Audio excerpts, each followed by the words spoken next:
Happy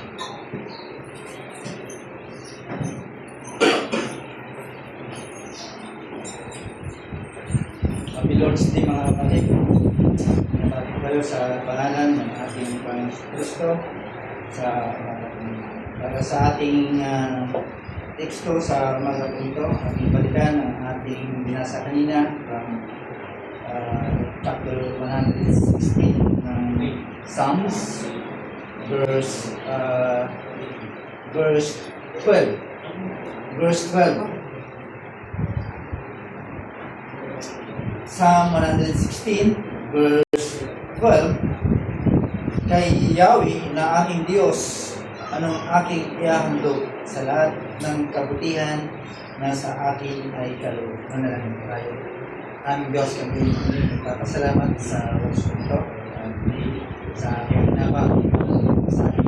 Ito ay aming kinagagawa. Ito ay ang salita mo, ang mensahe ay umukaw sa ating bagay at huwag aming itago sa aming mga kaya dalangin po namin, gusto namin tulong ng Espiritu na pagpalain ang aming mga pamilya sa alisin, mukawin ng lahat ng mga sagabal magiging masla para sa salita mo ay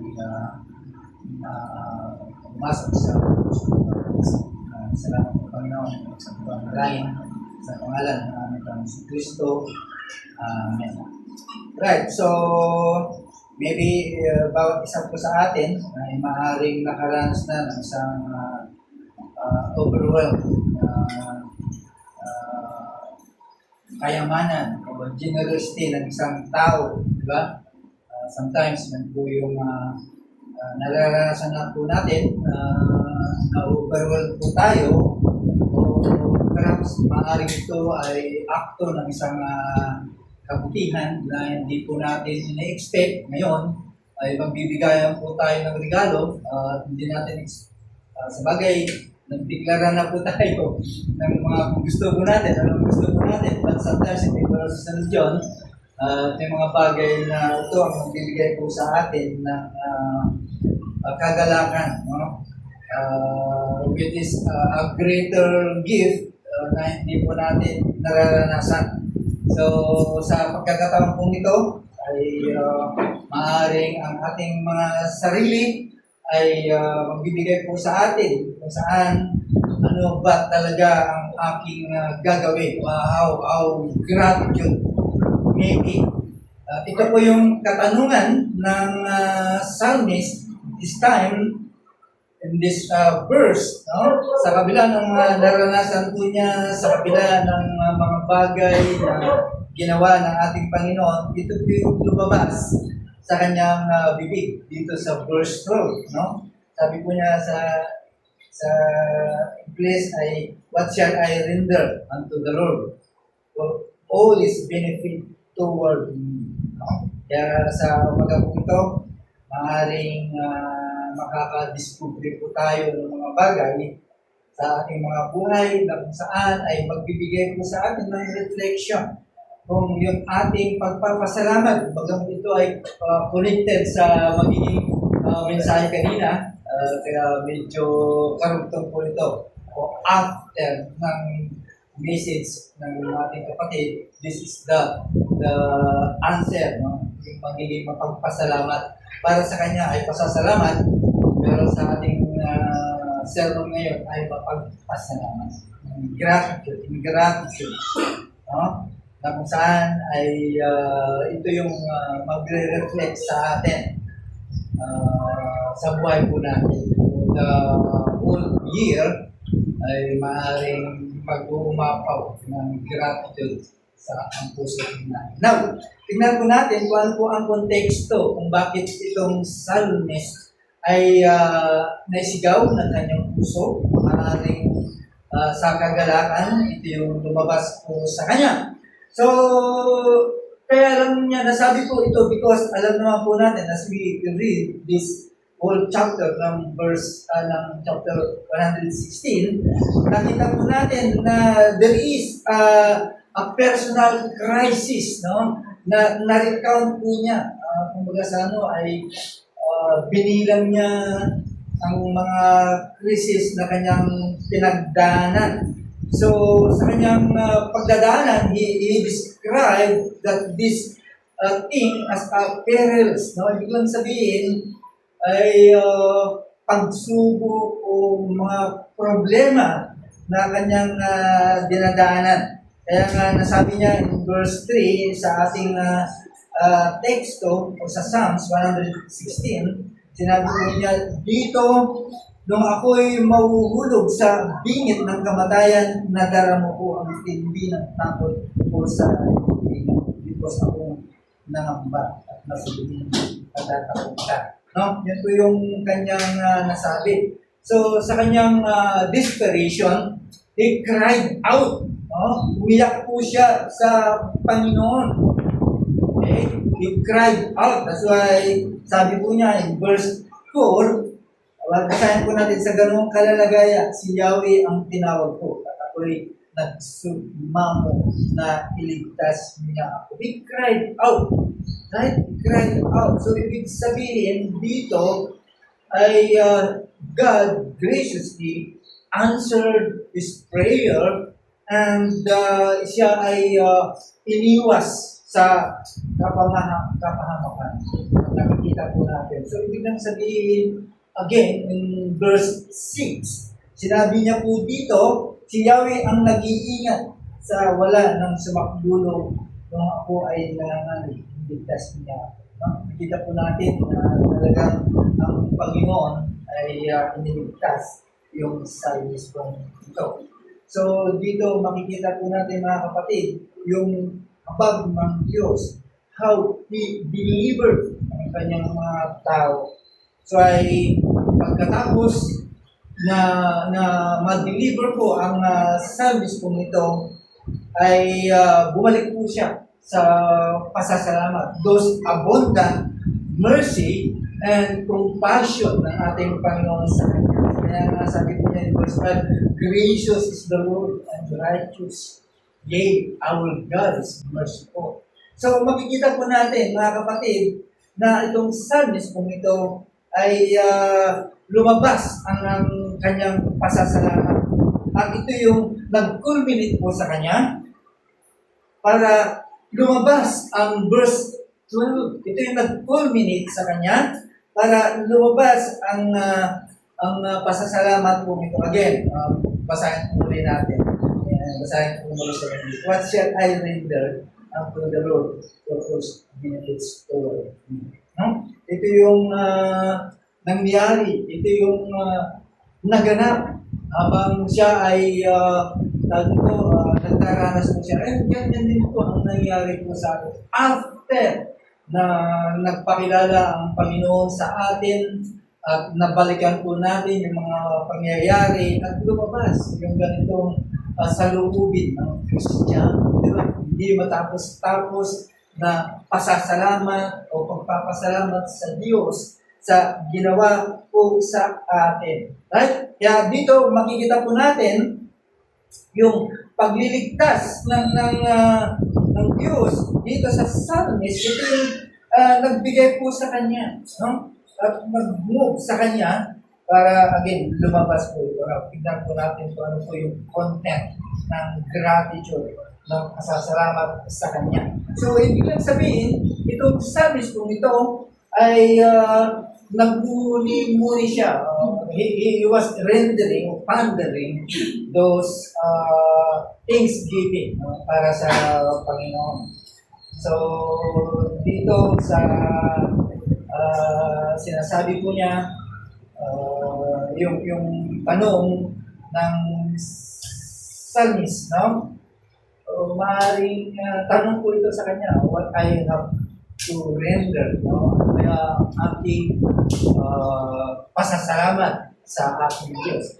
Itong sinabi ng psalmist po ito, is not rhetorical po ito. No? Hindi ito kapahayagan, kundi ito ay personal. It is deeply personal. He asking, kaya ng patanong ang kanyang sinabi, what I can do to thank God. Diba? Ano kaya ang magagawa ko para mapasalamatan ang Diyos sa ginawa po niya sa akin. Ano kaya ang gagawin ko to repay God for what He has done to me personally, di ba? Ano kaya ang gagawin po natin bilang mga mananampalataya for those things na pinagdaanan po natin, pinalalagyan po natin, ay sinalong po tayo at pinangat po tayo ng Diyos. Okay? Pero sinasabi po ng Romans chapter 11 verse 36, maaaring ito yung pinakamaganda na masasabi ng Kristiyano. Beyond that, ay sinasabi po ng Romans 11 verse 36, for from Him and through Him and to Him are all things. No? Ibig sabihin, lahat ng mga bagay na nangyayari, mangyayari, o ano man ang ibigay, galing po sa Kanya. So it means, nakasentro sa Kanya ang ating gratitude. Diba? Pag may mga bagay na ginawa ng ating mga kapwa-tao, ay hindi po natin malimutan. Salamat, diba? Our gratitude ay always na pumupunta sa Kanya at sinasabi natin sa Kanya. Di ba? Hindi matapos-tapos yun. Hanggang sa, ang kulit naman nito.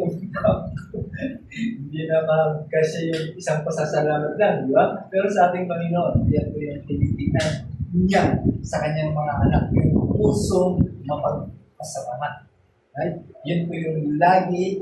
Na kaya nga sabi ng Psalm, it was an iron no? Ano kaya ang ating mayahandog? So it means our thanksgiving, our gratitude is an act of worship. No? Dapat makita po natin po yun. From time to time. No? Pag-gising mo sa umaga, Lord, salamat sa kaligtasan na nangyari. Nangyari mo sa yun yung makita ng bawat isa po sa atin. Kaya ano kaya ang ating magagawa para mapasalamatan ang Diyos? No? Ano kaya ang magiging response para lang mapalitan kung ano mang pag-ibig na naranasan mo na pinakita ng Diyos sa iyo? Ano kaya ang ating nararamdaman? Okay?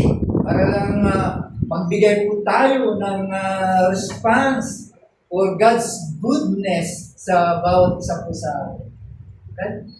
Yun yung dapat makita sa isang Christian. Kaya hindi lamang po yung kapatid. No? Hindi lang yung nagbigay ka ng gratitude sa ating Diyos. But in response, there is a benefit na makukuha po natin sa Panginoon. Diba? Hindi lamang yung ikaw ay iniligtas ka niya, pero there is a benefit na nangyari. Kaya nga sabi ng text ko natin, for all His benefits, sa lahat ng mga biyaya, mga beneficiary na aking benefits na nangyari ang napunta sa akin. Diba? Kaya before we respond to God, ay minsan, iisip natin, tinitingnan natin, ano yung mga biyaya na ibinigay sa akin ng Diyos.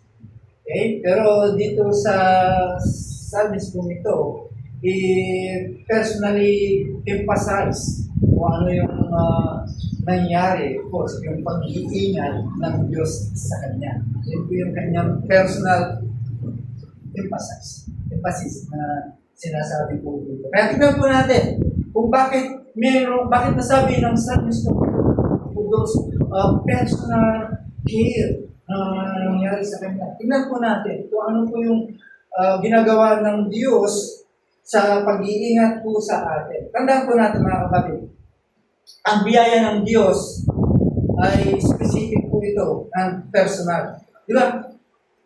Specific po ito. Sometimes, pag inihingi po natin sa Diyos na tayo ay iingatan po niya, ibinibigay po niya. Kapag kalakasan ang hinihingi po natin, beyond our weakness, ay ibinibigay ng Diyos. Di ba?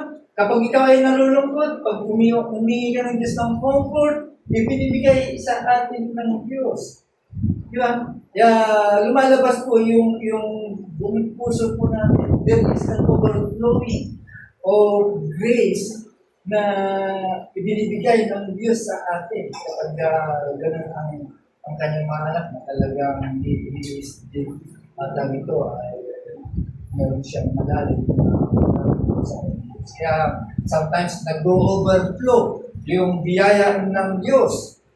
Di ba? Kaya dito, sa binasa ko kanina, yung benefits. Ibig sabihin, imagine, sobra-sobra yung natanggap ng psalmist kong ito. Ay, bakit? Kasi ito ay magpapaalala po sa atin na very, very generous ang ating Diyos. Kaya nabanggit niya po ito. Benefits. Okay? Nagpapaalala po ito sa generosity ng Diyos. Imagine, lahat ng mga pangangailangan mo bilang Kristiyano, nakatawid po tayo, He provides. Diba, nakatawid po tayo sa isang taon dahil nakita po natin that God provides all our needs. Diba? Forgiving your sins every time na merong kasalanan. Higit sa lahat, of course, yung offer po niya na buhay na walang hanggan to Jesus Christ. Kung iba ko na lang, hindi ka malunod sa mga benefits na binigay po sa atin ng Diyos. Di ba?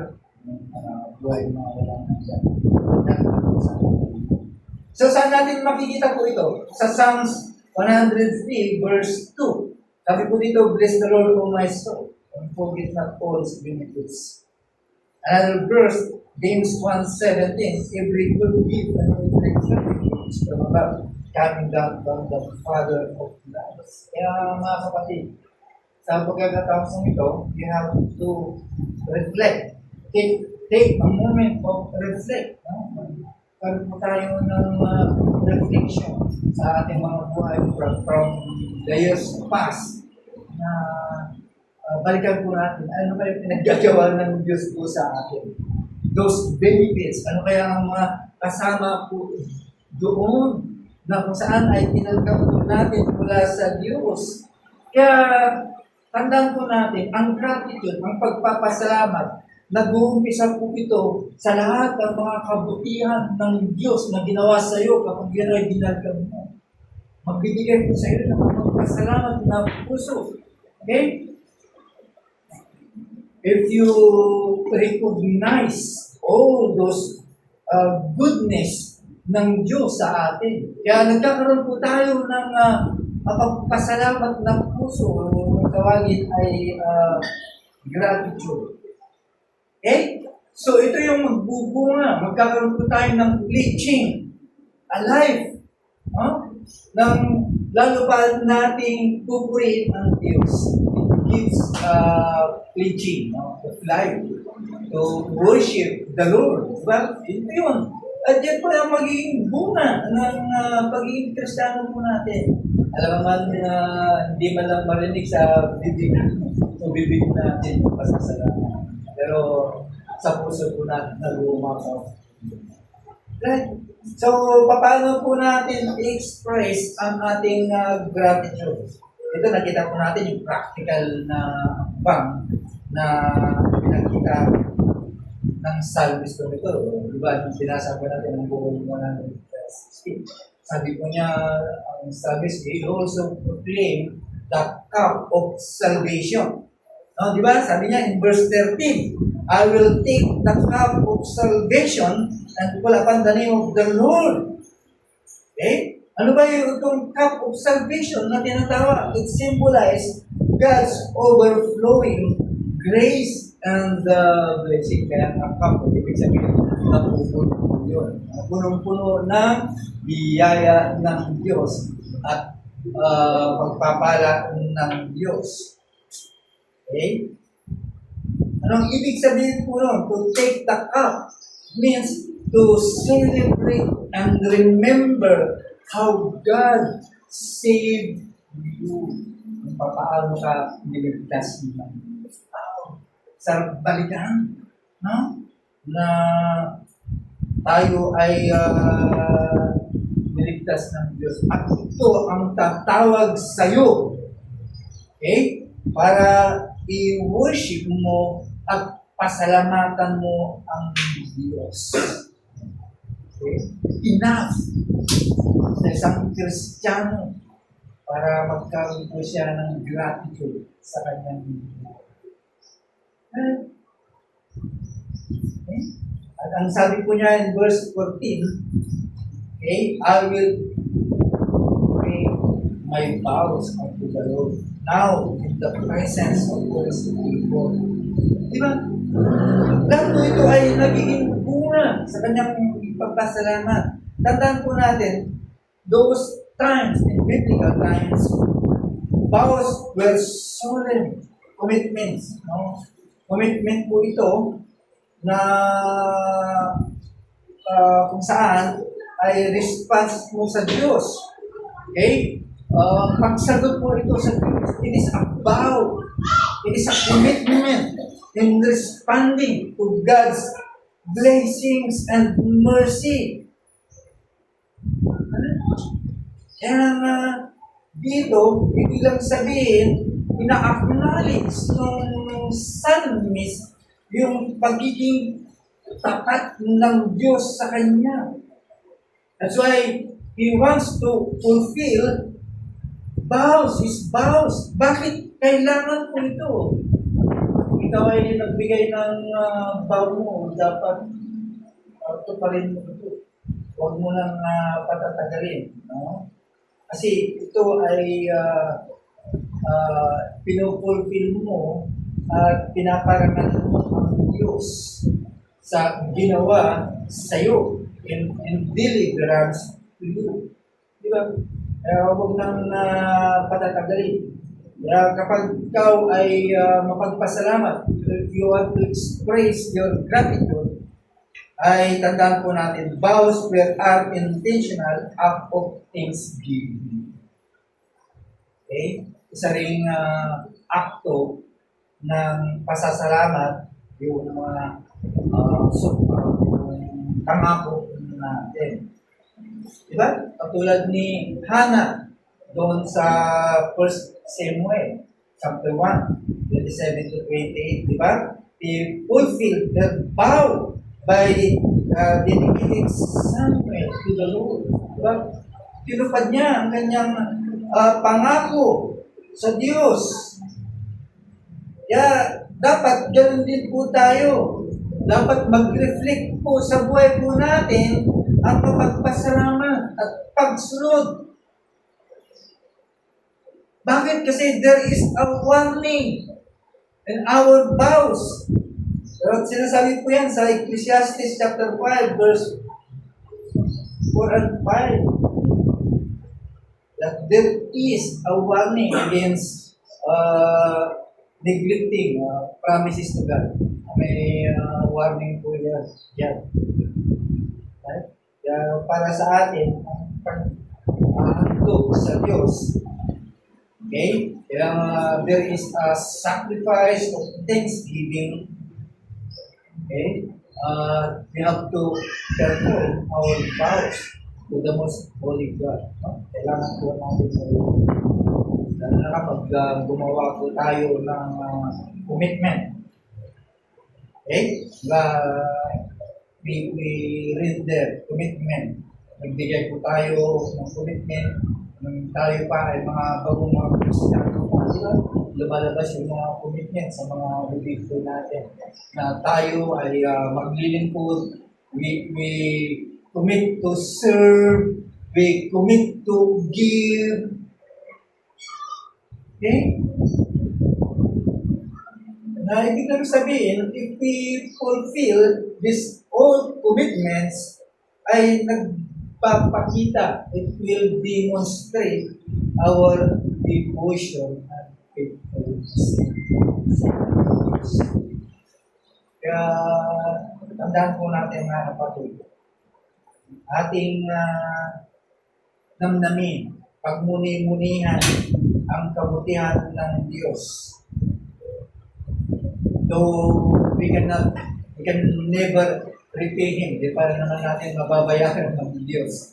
Di ba? Sa mga ginawa niya po sa atin. Pero, pwede tayong mamuhay ng mayroong puso ng pagpasalamat. We can live by gratitude. Diba?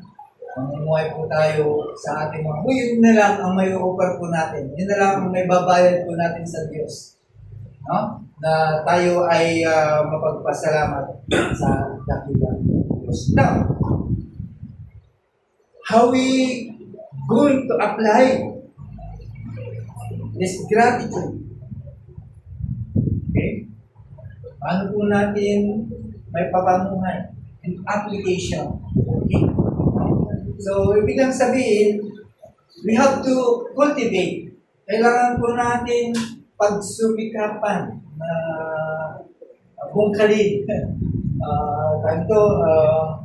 Cultivate gratitude sa araw-araw na buhay po natin.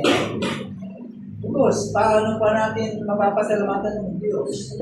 Paano ba tayo mapagpasalamat? Of course, we have to reflect regularly on God's blessing. Either spiritual or physical. Diba? Pinagpala ka sa spiritual, pinagpala ka sa physical, sabay. So, mag-aapaw ng gratitude, ng pagpapasalamat sa ating mga Diyos. Yung maaari, ilista po natin, diba? Ilista po natin. Magkaroon po tayo ng journal, ng listahan, para at least hindi natin nakakalimutan. Okay? Magkaroon po tayo ng journal to record yung mga answer prayer mo. Sometimes kaya sa prayer meeting natin, nakakalimutan natin kung ano yung blessings na answer prayer na ililista po natin sa ating listahan. Diba? Kahit ipakita po natin yung akto ng providensya ng Diyos. Okay? Sa pagkakataon na kung saan ay ang biyaya ng Diyos ay dumaloy sa iyong mga pang-araw-araw na buhay. Lahat po yun ay magpukultivate o magbibigay po sa atin ng pusong makapagpasalamat. So, ano pa man, sakaling nakalimutan, pero hindi natin nakakalimutan, lalo na kapag sa Diyos. Kapag nangako po tayo sa Diyos, if you give promises to God, of course, ay kailangan magiging seryoso po tayo po dyan. Kaya we have to examine any commitment or vows you give to God. Okay? Baka meron kang pangako sa Diyos na yung muling nakalimutan. So, this is time ulit to dedicate your life. Ibig lang sabihin ay mag-seryoso po tayo. Kung sakali man nakalimutan mo yung bawa mo to commit serving in ministry, di ba? Nakalimutan mo po yun. Or anything, yung giving, yung pagbibigay mo, baka nakalimutan mo yun. Tandaan po natin, hindi lamang po yung giving na binibigay po natin. It's also act of worship din po yun. Hindi lamang po yung nagbigay na ako, okay na yun. Hindi. Yun po ay paglilingkod, pagsamba sa Diyos. Diba? Kapag yan ay nakalimutan natin, it's the time to dedicate ourselves again. We have to be faithful as God ay faithful po sa atin. So we have to follow through faithfully. So bilang mga Kristiyano, mamuhay po tayo na mayroong integridad. Why? Because it reflects your gratitude. Dito maglalabas ang ating gratitude. Kaya we have to live a life of integrity. Makikita, magde-demonstrate yung katapatan mo. Saan? Hindi lamang dito sa simbahan. Baka nandito ka lang sa simbahan, nagiging tapat ka, pero dapat na-extend din ito. In works. In works. Okay? Sa mga karelasyon mo, kailangan magiging tapat ka doon kasi magre-reflect doon. Kaya nga, naging mapagpasalamat ka. Lumalabas po yun, yung gratitude mo sa Diyos. So we have to demonstrate our faithfulness in our relationship, work, of course, sa lahat, yung paglakad mo sa Diyos. With God. And of course, serve others. Paglingkuran po natin, hindi lamang po dito sa loob ng simbahan, kundi station, business sa labas. Why? Because ito ay akto din ng iyong mapagpasalamat. Okay? Serve others is an act of gratitude. Okay? So, ibig lang sabihin, recognize that one way to show gratitude to God is serving others. Yan po yung dapat makita. Okay? Na dapat meron tayong akto bilang isang mananampalataya, our kindness, our generosity. Okay? Those people, sa mga tao na nag-mentor sa iyo bilang isang Kristiyano, yun ang lahat po yung mabalda po natin. Yung mga Kristiyano na nagturo sa atin, lahat po yun ay mga kasama.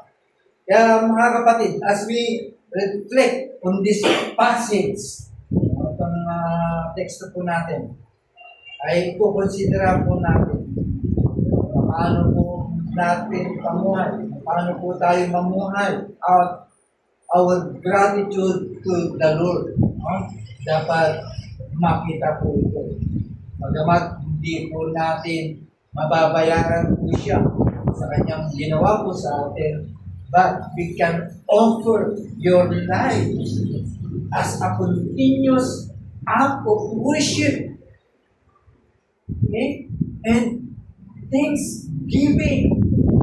Pagpasalamat po sa Kanya. Hindi natin mababayaran ng Diyos. Ito nang gawin po natin. Pero yung paglakad po natin na merong kadalisayan is form of gratitude. Pwede po natin ibigay sa Diyos ang buhay po natin. Ito ay akto ng pagsamba sa Kanya at pagpapasalamat sa Kanya. Kaya bago matapos ang taong ito, ay nandok na bawat isa po sa atin. Yan po yung laman ng ating puso na dapat makas sa ating mga bibig ang gratitude o mapagpasalamat sa ating Diyos. Imagine, no? From the time na ligtas ka until now, baka yung cup na binabanggit po dito ay nag-uumapaw na. Sana pinagdam dito na mas malaki pa yung cup kasi this is yung pool po yun na kapunuan sa bagay, yung pool po yun. Ano yun ang kanyang benefits. Di ba? Baka yan ay nag-uumapaw na ng biyaya o benefits na binigay po sa atin ng Diyos. And also, yan po yung katumbas ng pagbibigay po natin ng gratitude sa atin. Again, maraming salamat. Maligayang Pasko sa ang Diyos. Kami po ay muli nagpapasalamat sa time, Lord, na nagpakilala po kayo sa atin, sa amin. Itinap na po yung cup of our salvation ay sapat-sapat na po yun. Pero hindi po doon natatapos, hindi nadagdagan at nadagdagan sa mga yan ang nag-cultivate po sa amin katulad po ng self-study. Yan, those perils na kanyang pinagdaanan. ay nakita niya ang iyong kabutihan, ang iyong kasaganaan ng Diyos. Kaya yun ang nagbigay po sa kanya para cultivate o mag-overflow yung pagpapasalamat. Ganon din po kami, Panginoon. Pero the time na nagpakilala ko sa amin ay napuno na po Diyos ang cup na yun. Until now, Lord, ay lalo pang nagkakaroon. Kaya walang katapusan ang aming pagpapasalamat po sa inyo. Kahit hindi nyo kami kinukuha, naalis sa sanlibutan po ito. O Diyos, hindi po matatapos ang aming pagpapasalamat. Kahit nasa kabilang